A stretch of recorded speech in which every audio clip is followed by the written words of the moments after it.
美国总统拜登最近是批准要予台湾8000万的美金的这个军事用资。外国媒体 BBC 是来指出讲，美国是希望讲台湾会当成做一个堡垒，是要来帮助咱台湾提悬咱的陆军也有炮兵等等的实力。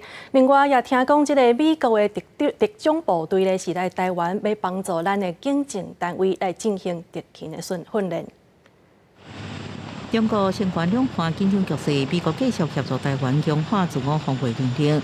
外国媒体 BBC 用美国在偷武装台湾做专题报告，指出美国总统拜登最近批准提供台湾8000万美金的军事用资，尤其这个预算是美国40年来第一摆用纳税人的钱来军援台湾。不过美国国务院并无证实，因为乐见台湾。 跟美国强化军事合作，那我们缺乏了一个比较好的、明确的在紧急沟通跟这个资讯整合的部分。那相信接下来正在处理这些事情。我们希望美国永远不要动用美国人的钱来协助台湾的武力跟军备啊，因为台湾希望的是和平。 而不是希望战争。俄乌战争带予台湾重大警示，美国关心国军长期强化海空战力，却无重视地面作战，转向强化堡垒台湾，协助提升台湾地面部队、炮兵、步兵的实力。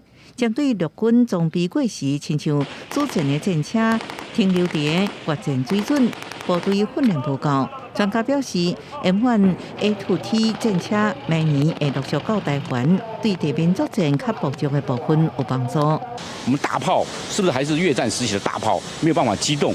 那你很容易就被锁定摧毁了。中共的火箭炮、中共的空地整体作战，直接把你轰掉了，因为你没办法跑啊，是固定阵地啊，炮马上被摧毁。 我说这都是问题嘛，你先把这些武器装备做更新。台美强化军事交流，国军不止派人去美国受训，美国高官也到台湾帮助海军陆战队、特种部队上课。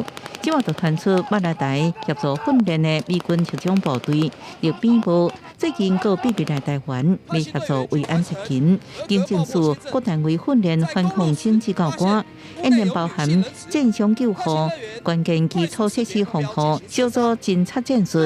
主要可能就是应对这个特工的反制作战，还有敌军的特种作战，在保护政府机关还有就是重要的关键基础设施的时候，那就是警力可以发挥更好的这个效力。学者分析，陆兵部部队最近这几年协助乌克兰对俄军战力有明显提悬。美军传出至少派出8名以上现役的陆兵部队员来台湾，警方已经准备好训练弹药，陆续全时段训练。记者综合报道。